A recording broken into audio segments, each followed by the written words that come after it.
Ang tanong, saan po ba mabasa sa Biblia? O sige, i-challenge ko po itong mga pastor na nandito at saka itong mga hindi katoliko na nanonood sa programa po natin, saan po ba tayong makakabasa sa Biblia?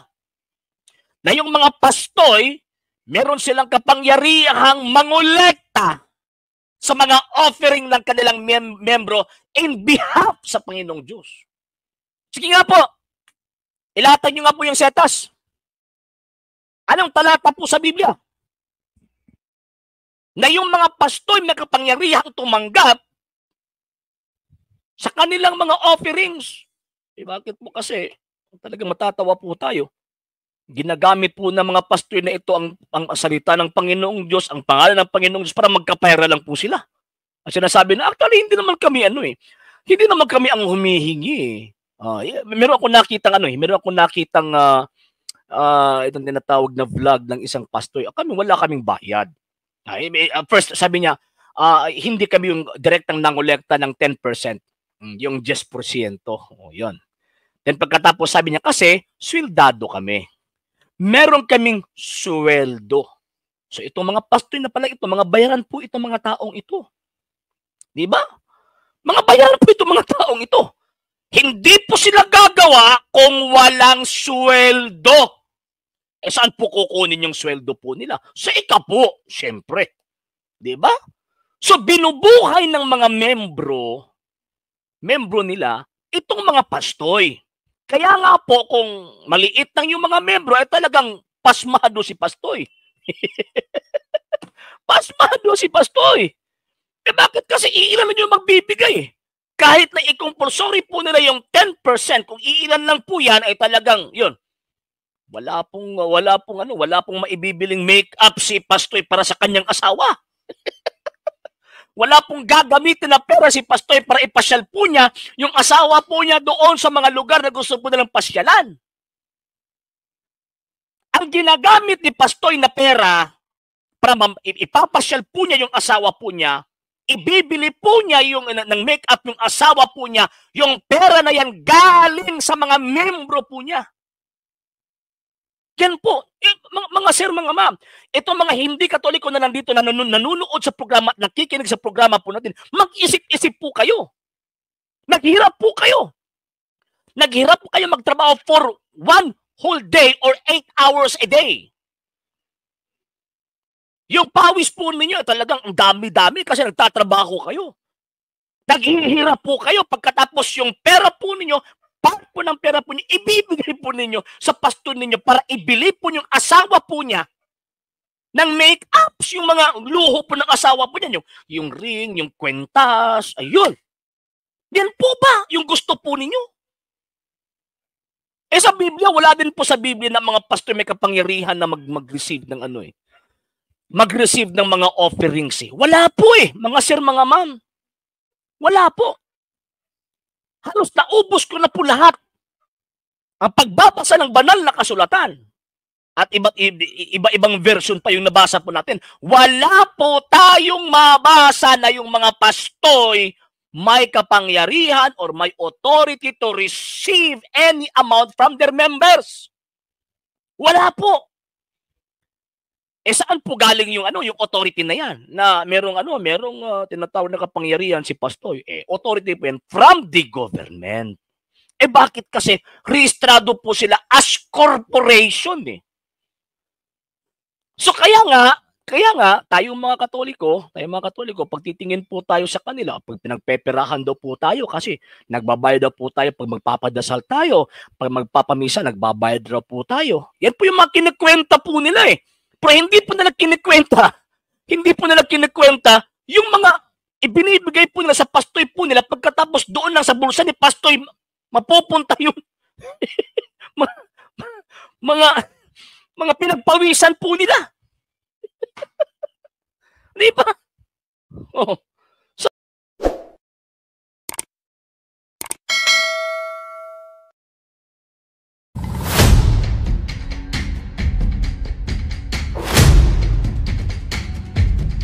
Okay, ngayon meron po tayong bibigyan ng mga reaction kumbaga.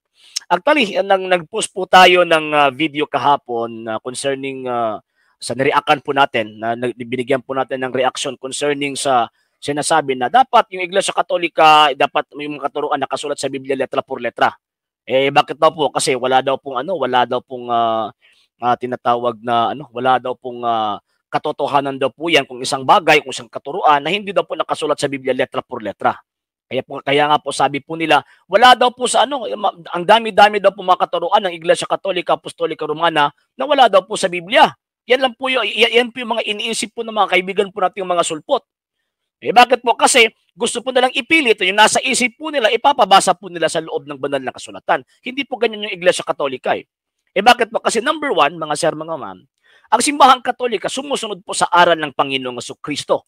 Ano po yung aral ng Panginoong Jesucristo? Kung babasahin po natin yung St. Matthew chapter 28 verse 20. Sabi ng Panginoong Jesucristo, teach them to obey all that I have commanded you. Turuan nyo sila sa lahat ng mga itinuturo ko sa inyo.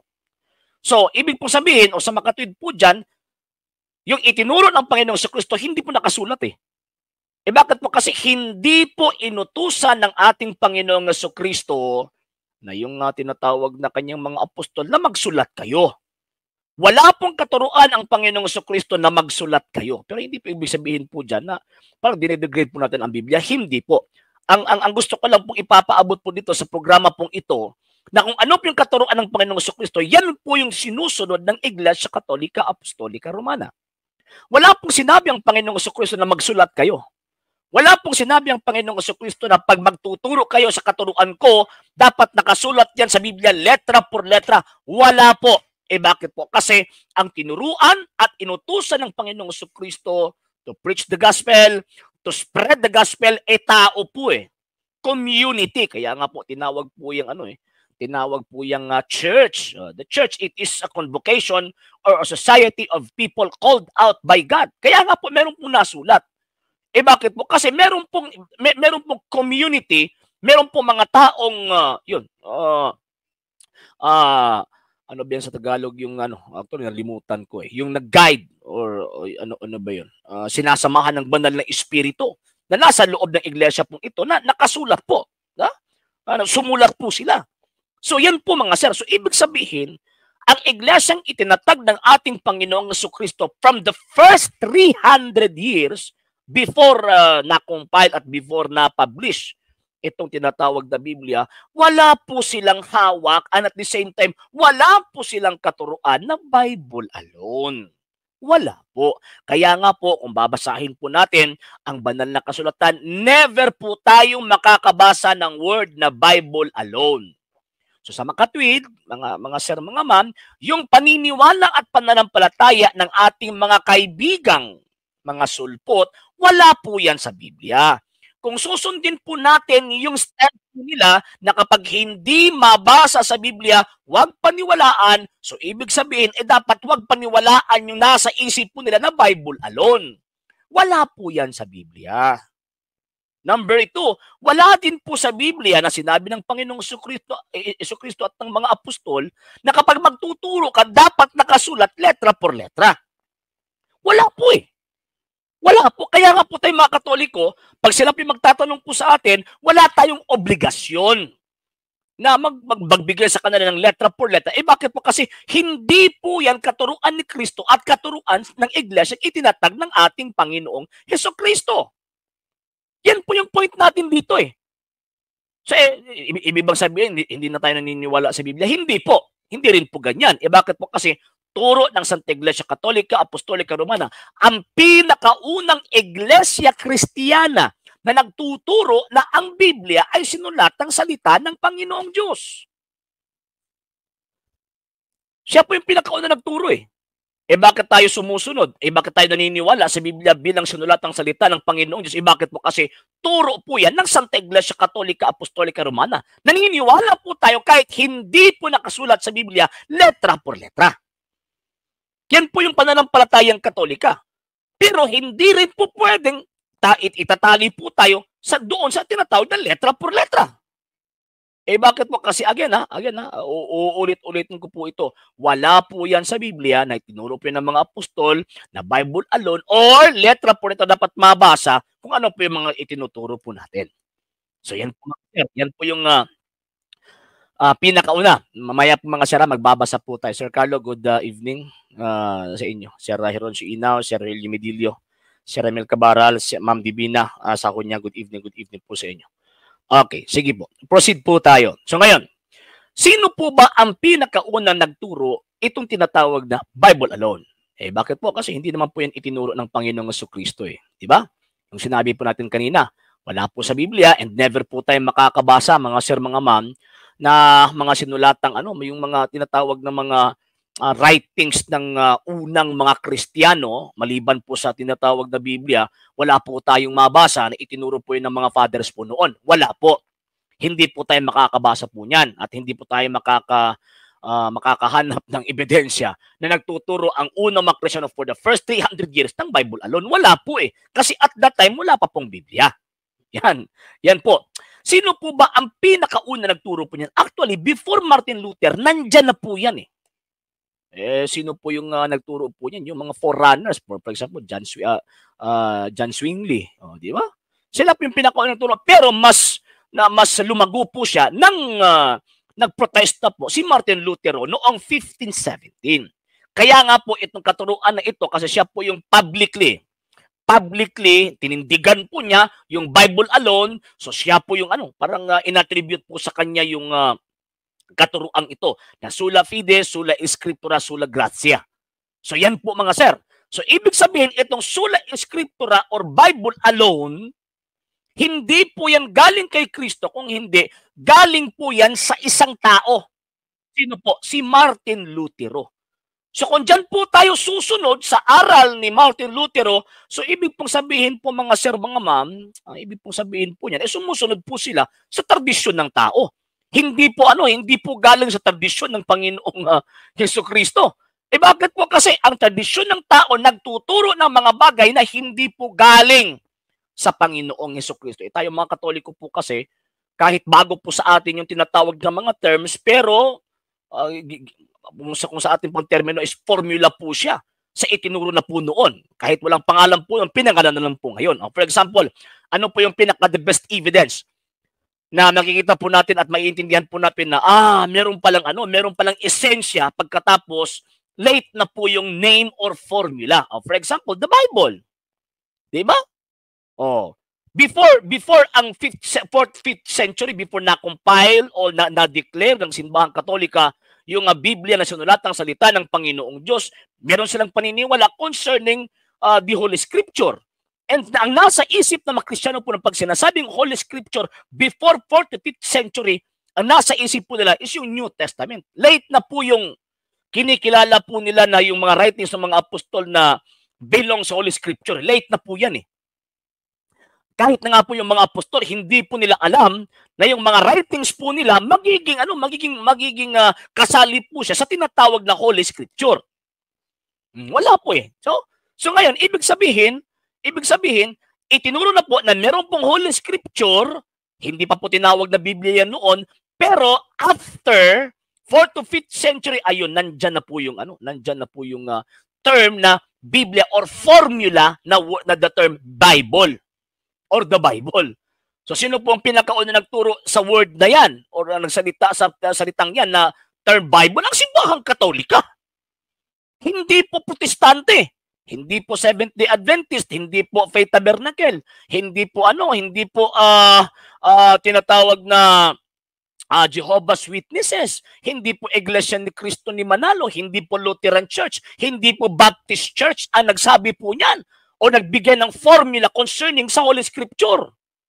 Ang Simbahang Katolika po, bakit po? Kasi siya po yung tinuruan ng Banal na Espiritu Siya nga po yung nakapag-determine na itong mga writings na ito, mga inspired. At itong mga kaibigan po nating mga sulpot, ayun, dawat limpyo lang po yan sila Yan po yung punto po natin. So, ibig pong sabihin, hindi po makatatayo yung katuruan, doktrinang imbento lang po ng tao, imbento lang po ng mga Protestante, imbento lang po ni Luther, yung Bible, hindi po yan makakatindig kontra sa katotohanan. Hindi po yan makakatindig mga sir, mga ma'am. Hindi po yan makakatindig. O tingnan nyo yung kabulastugan itong mga taong ito. Sabi nila, wala yan sa Biblia, yung merong bayad yung misa. May turo ba ang Iglesia Katolika na pababayaran yung misa? Binangan po yan eh. Mga sir, mga ma'am. Wala pong katuruan ang Iglesia Katolika Apostolika Romana na ang Santa Misa mababayaran. Wala po, kasi ang Santa Misa, hindi po yan mababayaran kahit magbigay ka pa ng bilyon. Hindi po yan hindi po yan sapat kung i-compare po natin sa grasyang nandyan po sa Santa Misa. Eh bakit sinasabi nila merong bad kasi nagbibigay po tayo, pag nagpapamisa po tayo, nagbibigay po tayo ng amount. Eh nasa isip ng mga supot, bayad na yun. Ganun po ba? So pag magpapadasal ka, or magbibigay ka ng pera kasi meron kang intention to offer it yung amount na yon for the service of a person na nagdadasal patungo sa Diyos para ayun, dadalhin yung dasal mo, or at the same time tutulungan ka sa tinatawag na pagdasal. Sila po yung maglilid, pagkatapos ikaw susunod ka na lang. So question, bayad na po ba yun? Hindi. Hindi po bayad yun. Eh bakit po? Kasi ang lahat ng mga bagay, even sa may koneksyon sa pananampalataya at pagsamba, meron po naka-involved na amount of money. O for example, iyan po natin yung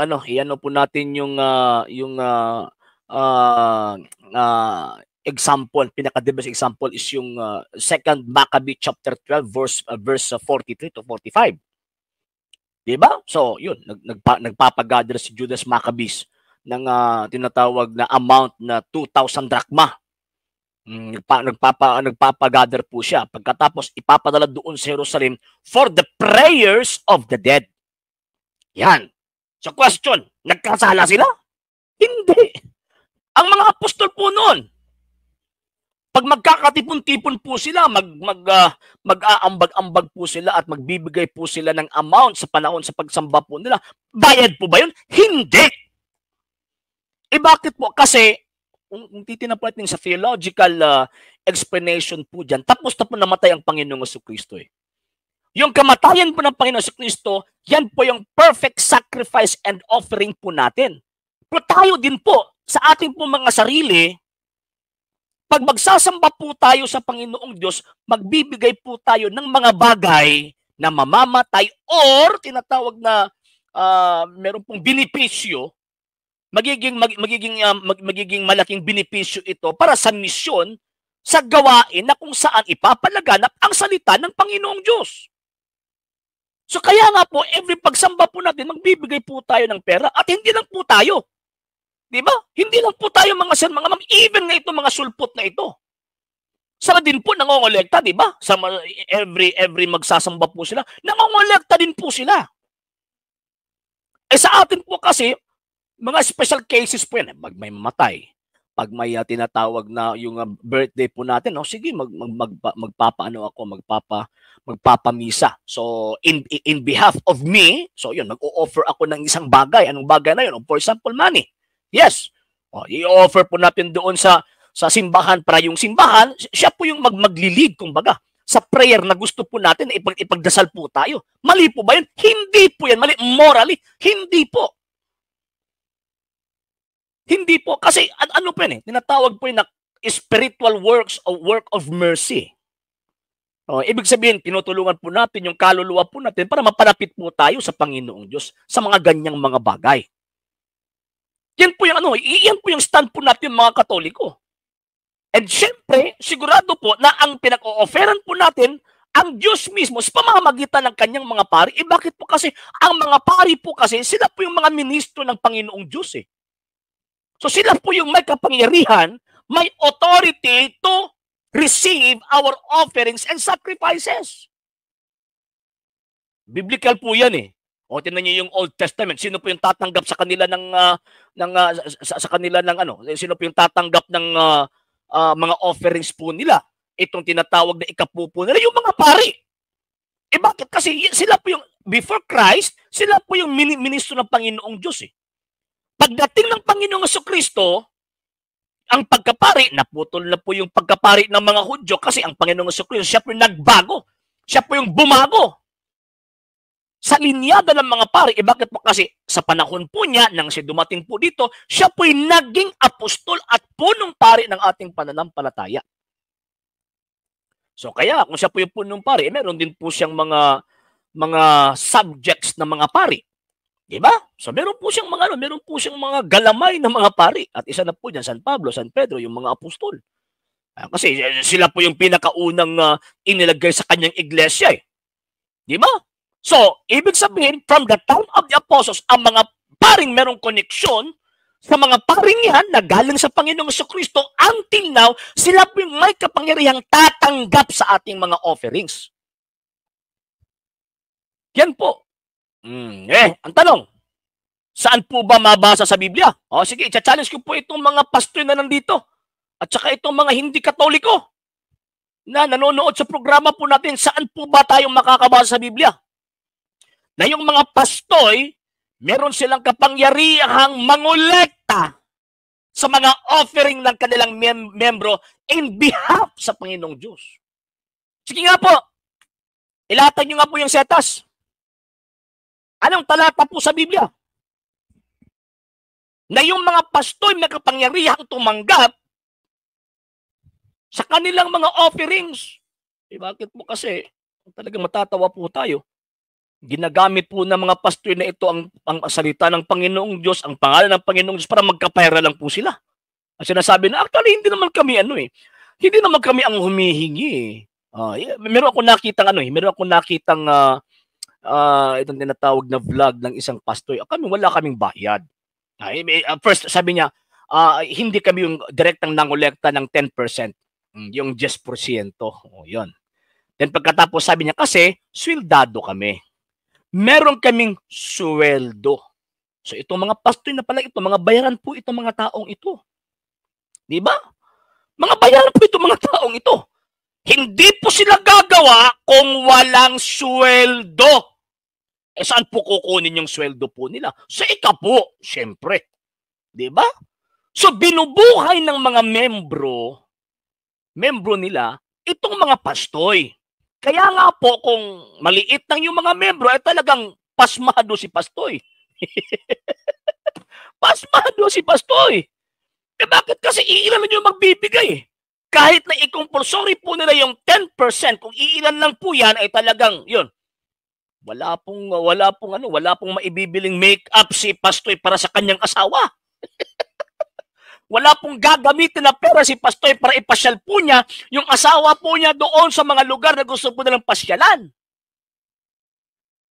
Ang ginagamit ni pastoy na pera para ipapasyal po niya yung asawa po niya, ibibili po niya yung ng make-up yung asawa po niya, yung pera na yan galing sa mga membro po niya. Yan po, mga sir, mga ma'am, itong mga hindi katoliko na nandito na nanonood sa programa, nakikinig sa programa po natin, mag-isip-isip po kayo. Naghirap po kayo. Naghirap po kayo magtrabaho for 1 whole day or 8 hours a day. Yung pawis po ninyo, talagang ang dami-dami kasi nagtatrabaho kayo.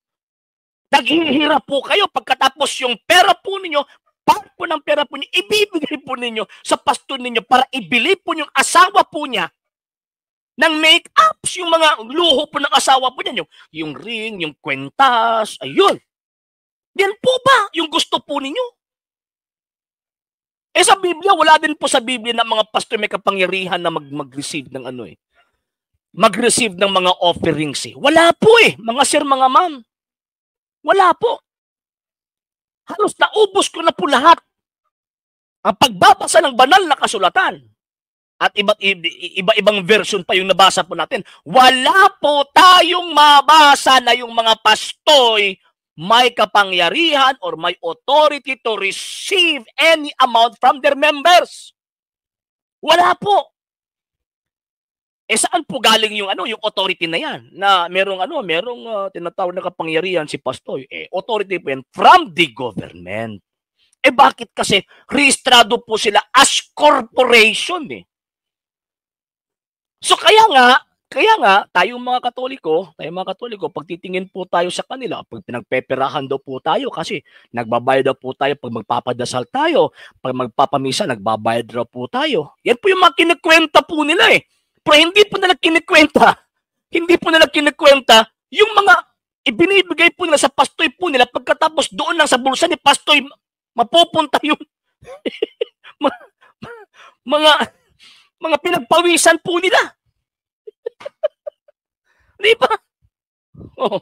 So, talagang itong mga sir, mga ma'am, mga Katoliko po kasi, may mabasa man yan sa Biblia o wala.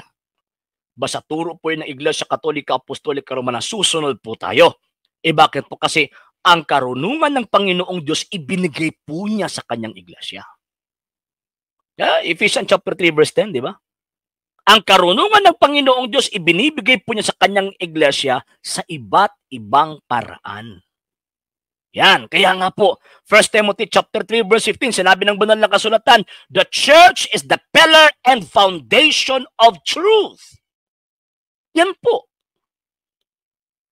Kaya nga pang Iglesia Katolika, Apostolika Romana, kung ma-observe po ninyo, magpapalit po ng mga leader, ay hindi po magkakapatid yan, hindi po magpipinsan, o hindi po magkakamag-anak.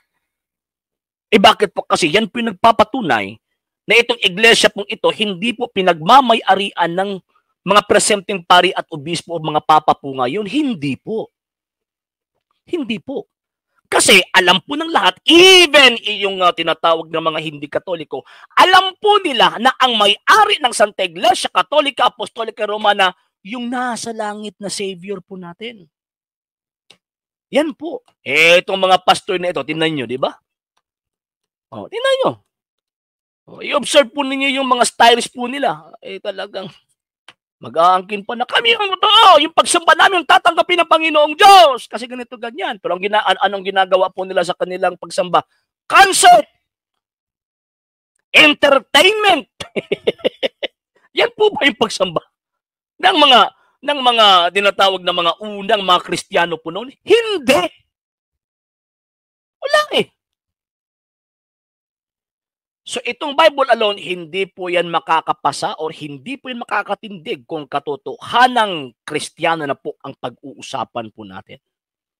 Kaya nga po kapag may papasok po rito, pagkatapos titindig sa Bible alone, ayun, tatali ko po siya dyan sa Bible alone. Ang dami-dami na po kasi pumasok dito na Bible alone po yung teaching pero hindi makakatindig So,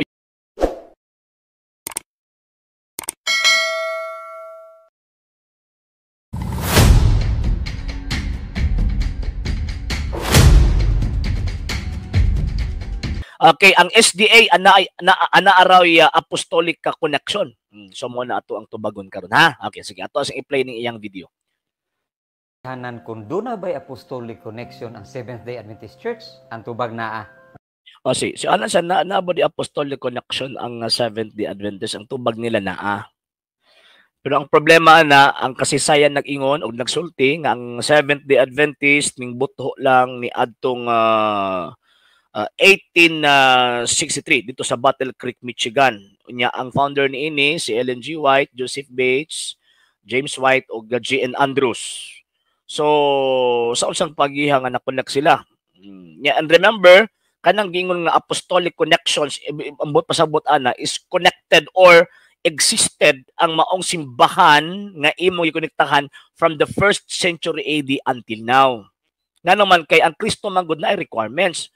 Ang Kristo manggod nagsulti, ingon pa niya, St. Matthew chapter 28 verse 20, I will be with you always till the end of time.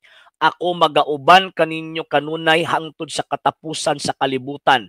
So kanang word na connected, kanang word na connection, dapat kanang gikonektahan sa Seventh-day Adventist existido ng daan from 15, 14, 13, hangtod paatras dito sa panahon sa ato ang Ginoong Jesucristo. Nga naman, kay kung mag-claim ka nga naa kay connection sa apostolic times or sa apostolic teachings or sa apostolic hierarchy o niya pagkamaning buto lang ka sa 19th century, particularly sa 1863, so therefore, kutob lang ka sa claim, wala kay pagpamatuod. Nga naman, kay again potol. Buti pasabot ng buto lang, may gawas lang, murag uhong, ang 70 Adventist ni atong 1863. So buot ipasabot before 1863 wala pay Seventh-day Adventist. So sa unsang pagihan nga connected sila. Di ba? So mahimong bakakon ang Kristo kung mauhon nga tawagan ng connected sila by way of faith, by way of sa pana kanang sana by way of gitawag og kanang claims sana mahimong bakakon si Kristo kay mo niya I will be with you always till the end of time. So before ang 1863 kinsa man inyo ang kinsa mang 70 Adventist anang panahon nga giubanan ni Kristo. Di ba? So mamahimong tawag ang bakakon, mamahimong butbot ang Kristo kung mahimong tinuod ang 70 Adventist. Pero nagpabili ng kamatuoran nga ang 70 Adventist gitukod lang mga Amerikano gikan og Amerika. So bot ka nang maong gitawag og punduka wala na maoog instead of ilang tumanon ang kabubuton sa Dios ilan na hinong gituman ang kabubuton sa mga Amerikano. Sige, go ahead, tawag anang ato ang i-continue. Sa unsa nga rason, buhat 17:2, si San Pablo nagbantay sa adlaw nga ipapahulay. Ngano nagbantay man San Pablo sa adlaw ipapahulay, ngano man kay mga Hudyo man sila. Nya ang 70 Adventist Day, mga Hudyo din mo. Mga Hudyo din mo. Ha? Ang tawag ining kuan kanang gitawag og Seventh Day Adventist belong di ay sa Judaism. Si Saint Paul ganun nagpahulay sa adlaw nga tawagan ng igpapahulay kay belong siya sa religion nga Judaism before pa siya na-convert or even na-convert siya sa pagkristiyano. Moadto gyapon sa adlaw sa sinagoga adlaw igpapahulay nga naman aron i-convert tong mga Sabadista. Mao man ay punto. Sige na nga sa Kristo, ngano ni pahulay sa adlaw igpapahulay kay belong sa religion sa mga Hudyo. Ang mga apostoles kaniadto ngano nagpahulay sa adlaw kapito kay bilong sila sa relihiyong Judaism dili sa Seventh-day Adventist. So, mingon sila nga kay nagpahulay nagsunod ko sa balaod sa tawag ini mga Hudyo kuan ako tawag anang nanakoy connection ay wrong mali. O for example ako kumukanta ko sa national anthem sa Amerika, nanakoy connection sa Amerika. Ha?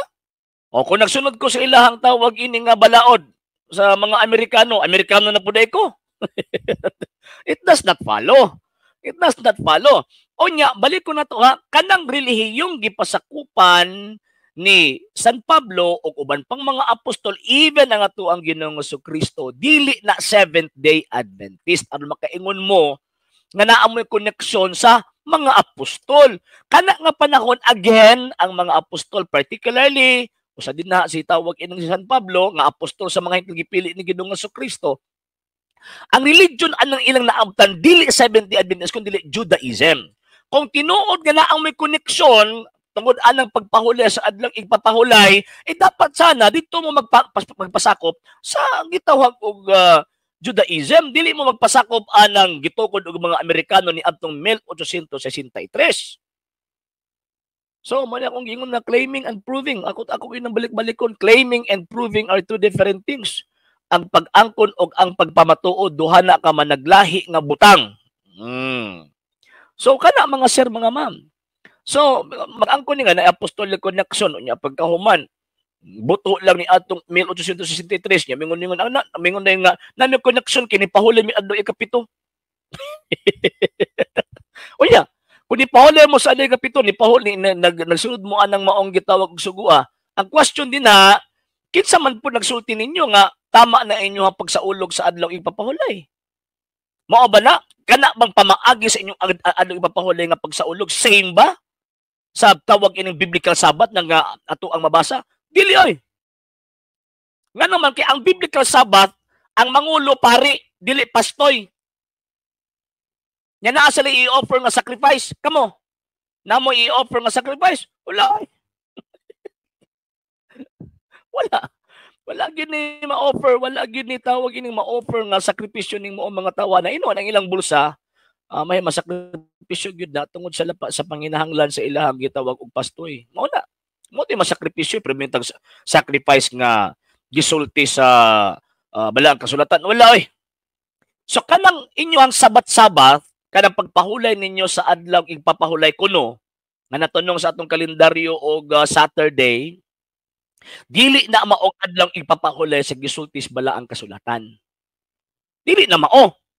Oh, example ba na ganyan na katong sa balaang kasulatan ang mangulo pare kamo, pastoy.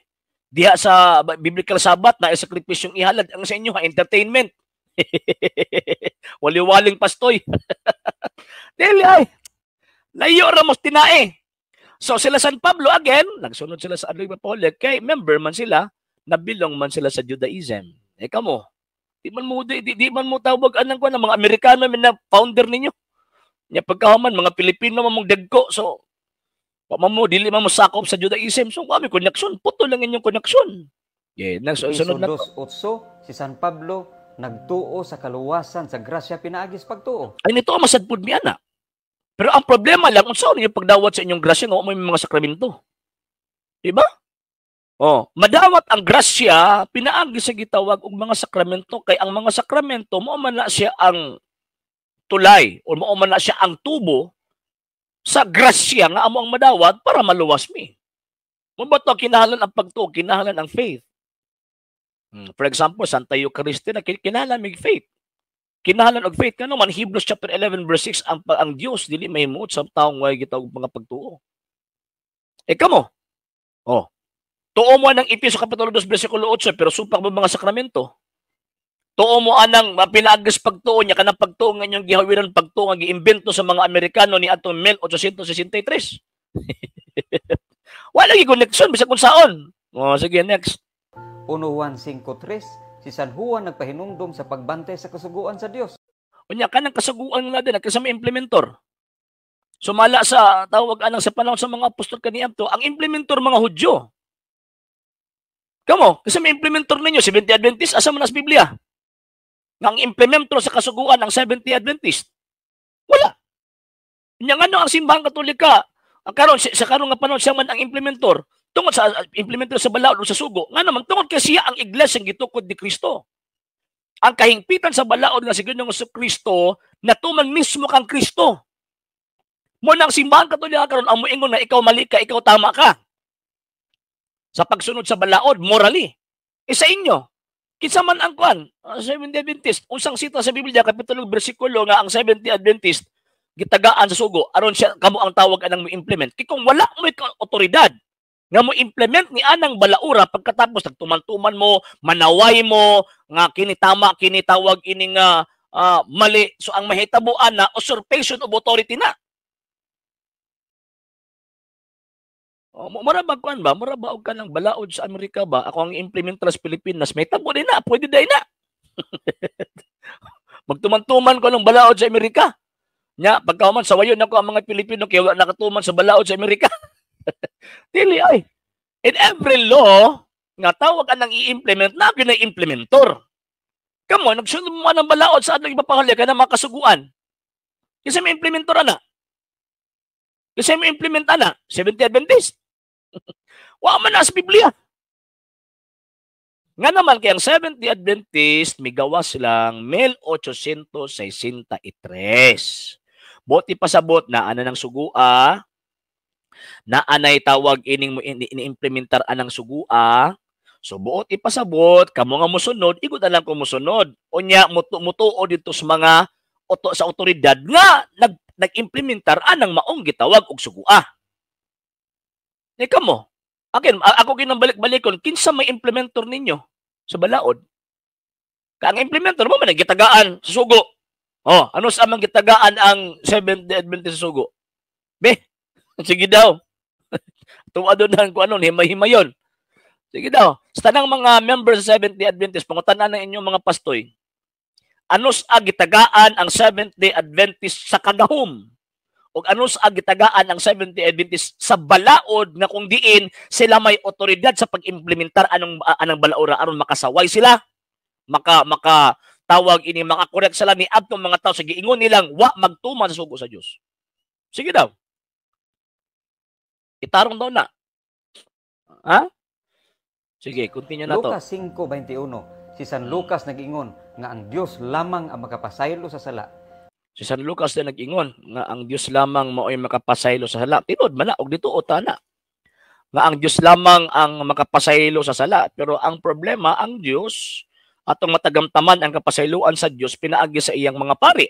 San Juan kapitulo 20 bersikulo 23, ingon pa sa Ginoong Kristo, si bisan kinsang sala nga inyong pasayloon kini na pasaylo, si bisan kinsang sala nga dili ninyo pasayloon dili usab kini mapasaylo.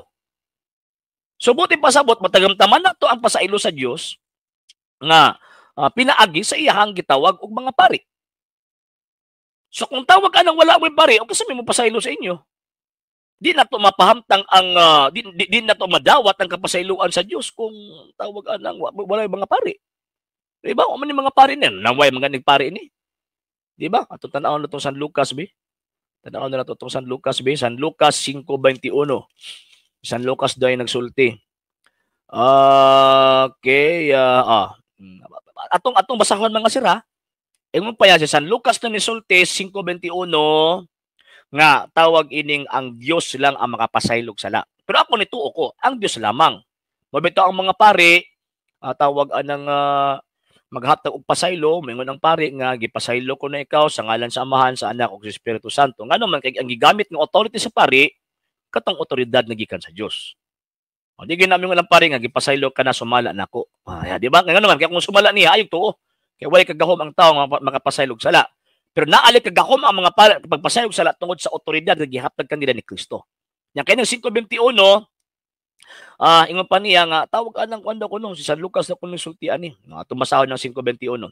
Kung naa may mga Biblia mga sir iabli ninyo. Unya nagkanayon sa ilang kaugalingon ang mga magtutudlo sa balaod ug mga Pariseo o mga kalabang Kristo. Di San Lucas, gisaysay ni San Lucas. Pero nasulti ang mga Pariseo og kaning gitawag og magtutudlo sa balaod. Kinsa ba kining tawhana nga nagpasipala sa Dios? Suko man sila nga naman kay nakita nila sa tao. Nagpasaylog sala. Walay tao nga makapasaylog mga sala kundi ang Dios lamang. Nga naman kay nakita nila si Kristo tao. Nagpasaylo og tawag ining sala. Pero suko sila ang Dios lang makapasaylog sala. So ang makalaban ni Kristo ang misultian ni. Pero tama bitaw. Nga ang Dios lamang ang makapasaylog sala, pero di takabuot sa Dios nga ihatag niya ng otoridara sa tao nga iyahang gipialan sa pagpasaylog sala. San Juan 20:23, mabata si Kristo nahimong tao. Di ba? Oh. So sa Kristo mismo nga Dios misulti ana, si bisan kinsang sala nga inyong pasayloon kini na pasaylo, si bisan kinsang sala nga dili inyo pasayloon, dili usab kini pasaylo. Kung di na tinuod, baka kung si Kristo, kamoy tinuod. Di ba? Unya mga sira magbasa ko niya sa inyong mga comments. Sige. Sige. Ang makapasaylo sa sala. Mateo 23:23, si San Mateo nag-ingon, angay kamo maghatag sa inyong ikapulo. Okay. So abot na pagtawag ni ikapulo, ya kasi mo kulik tapastoy. Niyabag ba na ay? Ay dili ba? Di na to ilaron ang tao ba? Sa balaang kasulatan, ang mangulikta sa halad sa Diyos, apil ng ikapulo, o ikapo, mga pari. Diba? Nga naman kay ang ministro sa Diyos, mga pari. Dili mga pastoy nga gikan sa Amerika. Anong ipamugos magin ninyo inyong kaugalingon nga tawag ining naami connection? Kadayag, wag yun ni connection eh. Puro lang claim eh. Nagakutlo ang Biblia niya pagka magipahom sa ilang panahon karon ay wrong, mali. Mali. Kaya nakabasa na ko, for example, ako makabasa kong libro sa balaod. Abogado na po ko. Kabasa lang mong tawag ang ikapulo nga maghati ikapulo ang ngayon ng mangulikta. Binangag na eh. Binangag na mga sir, mga ma'am. Continue na to. Ang pagpahulay sa adlaw nga Sabado, ang kaluwasan sa grasya pinaagi sa pagtuo, ang si pagpahulay sa Diyos adlaw ang tawag ining Sabado, giilisa naman sa mga Kristiyanos. Mabata sa 1st century, after nabanaw nga to ang Ginoong Kristo kanang gathering sa mga Kristiyano unang adlaw. Muadto lang sa sinagoga aron manudlo sa mga Sabadista. Pero kanang ilahang official gathering, bisa pag kapilan mo nabasa ko ng Biblia, buhat 27 o kanang 1 Corinthians chapter 16, unang adlaw niya. Ingon ni San Juan nga tawag ining adlaw sa Ginoo, Revelation chapter 1 verse 10. nga nag-refer anang Dies Domini, buti pasabot adlaw Domingo. So, katong adlaw Sabado para na sa mga Hudyo. Nya kini kadi man ni mga Hudyo niya nagpagka-Hudyo, iya siyawa ni mga tawhana. Di ba? Si adlaw ipapahulay, okay lang unta lagi kami gitagaan, pero di man kami gitagaan anang adlaw ipapahulay.